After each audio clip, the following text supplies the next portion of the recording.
Welcome back to another episode of The Lofty Lender, where we explore tips, tricks, and stories to help you navigate the home buying process with confidence. Whether you're a first-time buyer, a move-up buyer, an investor, or just looking to understand better the mortgage world, we're here to help equip you with the knowledge you need. In today's episode, we're breaking down one common source of confusion for buyers.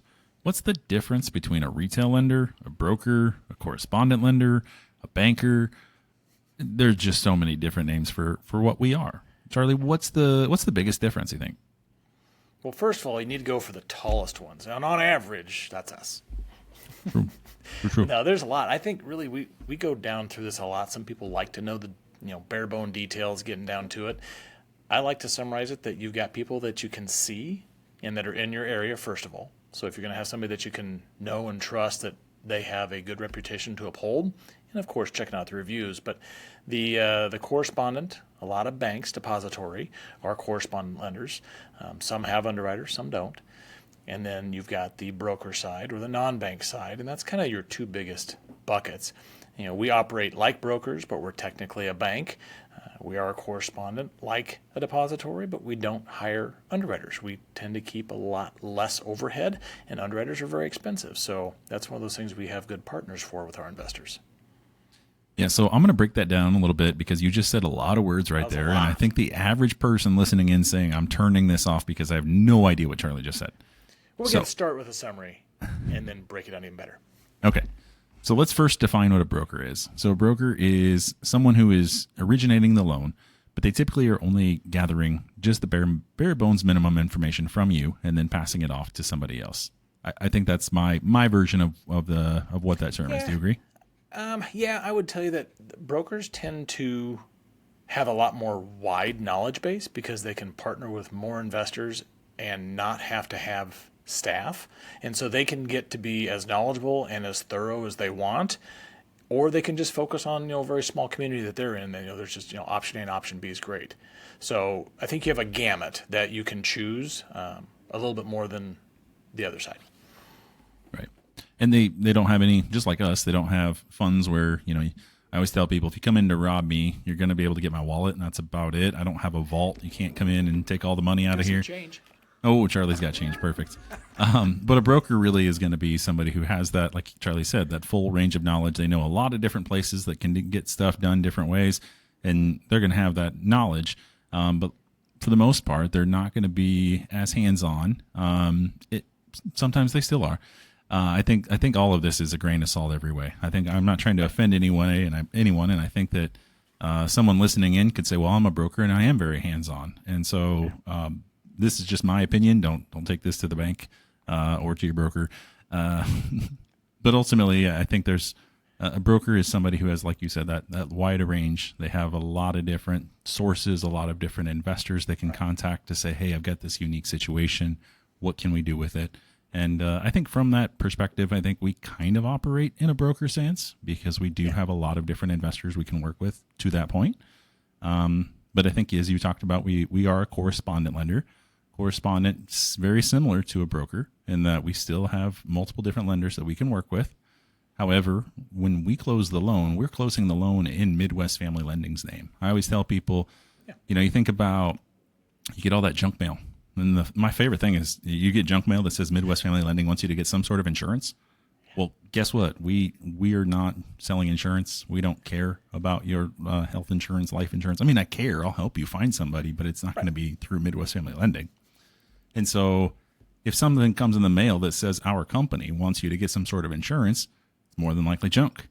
Whereas if it comes from your lender and now you're starting to wonder, okay, well, my loan was technically sold to Wells Fargo. So Wells Fargo sent me something about insurance. Do I need to get this? Because it came from Wells Fargo, so I feel like maybe it's more realistic. That's who I make my mortgage payment to.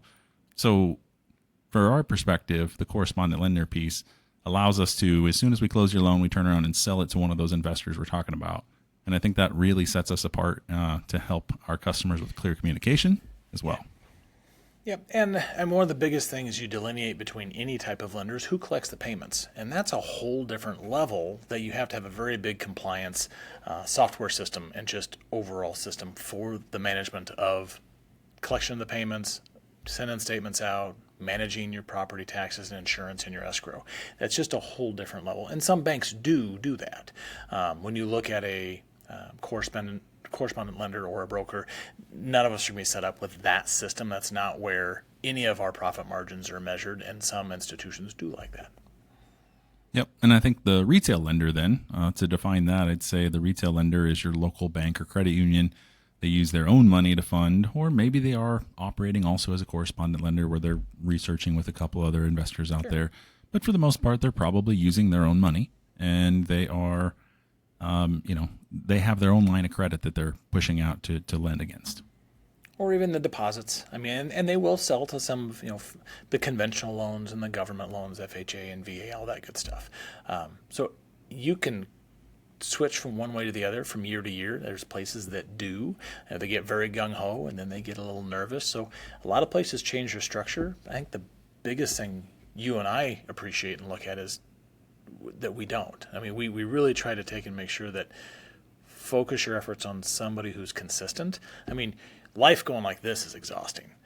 And so I think we try to take and make sure everything, you're going to have market changes, you're going to have all these things that pop up, but they're very small adjustments. And yeah, I'll let you go back because we get into so many squirrels with these, it's hard to keep track. I know. I was actually just thinking the other day, Charlie, I need to put like the title of the show right at the top for us so that way we see it, because I think it was one episode we ended up off in left field. So we're going to stick to these retail and broker and correspondent lenders in this case. And I think the biggest thing is there's pros and cons to each, right? There are definitely times where I've had somebody call me up and say, hey, I'm looking for this specific type of loan. I don't have that, but I know your local bank is going to have that. Let's get you connected over there because it's going to be an in-house financing. It's a unique scenario that is not offered by large corporations across the mortgage world. The more white elephant or unicorn that it may be. I had a couple of my rental properties where I had to have it at a local institution on their portfolio, which is their money, because the property just didn't comply with anything. It was a grandfathered one, unique shape and size. It was unique. And so we can place some of those, but that's a perfect example. That's just not something that's standardized lending and therefore multiple options. You're pretty niche. Yeah, I think an example for me is I once worked with somebody, and she initially went with her big bank, insert name here, because that's just who she made her payments to. That's who she was comfortable calling up because that's who's on her statement. And then she kind of got through the process a little bit, and it was taking forever. They kept asking for the same things that they had already asked for before. They just didn't seem to be going anywhere. And so she reached out to me. We were able to set her up with a better rate, better options, and just overall a better experience. She felt like she was in control. She was able to call me, text me, whatever, and I was always available, because that's another key piece of being a correspondent lender, I think, is we're not open 8 to 5. We are open 12 to 12. Sometimes I turn my phone on D&D at 9 o'clock just so you don't hear me sleeping. But otherwise, my phone's pretty much always on, and I can be reached. So that's a huge piece of it. I think a lot of people enjoy having that security of knowing I can text Kyle at 7 o'clock at night and he's going to get back to me, and I'm not going to be going to bed completely anxious, wondering what in the world's going on. I love the anxious comment, because that's the last thing we want. We can easily do a phone call or text and really just balance out something that was just a nervousness that somebody thought of, and so that conversation is very easy to take care of and make it to where it's not a concern. But I liked your example, and that's what got us going today. Is we both had a couple examples, and mine was a closing here just a few days ago that they called their existing servicer, and the servicer gave them a lot higher rate than what we ended up going with. And she couldn't understand why we were able to get such a better deal. And I think the easiest thing it comes down to is we don't have overhead. And the easiest way to explain is just don't spend money. We spend money where we need to. We're not fancy. We're not, gold-plated and really nice chairs and, free drinks and snacks. All that. We'd love to have you over for a cup of coffee. That's fine. But we don't have all that overhead. And the lack of overhead means we're just passing the savings on to you. So we're trying to operate as inexpensively as we can to pass on as many deals as we can. So that way there's just not a lot of fluff. And real estate's one of the biggest ones. Look at some of these institutions and the real estate that they have. I can't imagine. But that's why I haven't built a new home either. I don't want to pay that really high premium. So to each their own. Yeah, agreed. And I think that goes a ton. It goes a long way. I mean, there are scenarios I'm thinking about where these larger loan amounts they go and they talk to a couple of different places, and rates can vary drastically. And it really depends on that loan officer and how much they're getting paid. Essentially, that's what it comes down to, is what their commission is. So, Charlie, I think a few actionable takeaways today. One, we can ask your loan officer which type of lender they are, and just really understanding what they do, what their role is. And, there's pros and cons to everybody, right? There are definitely people that you're going to jive with that, oh, they're a broker. Maybe I shouldn't call a broker. Oh, maybe I should call a retail lender. Maybe not.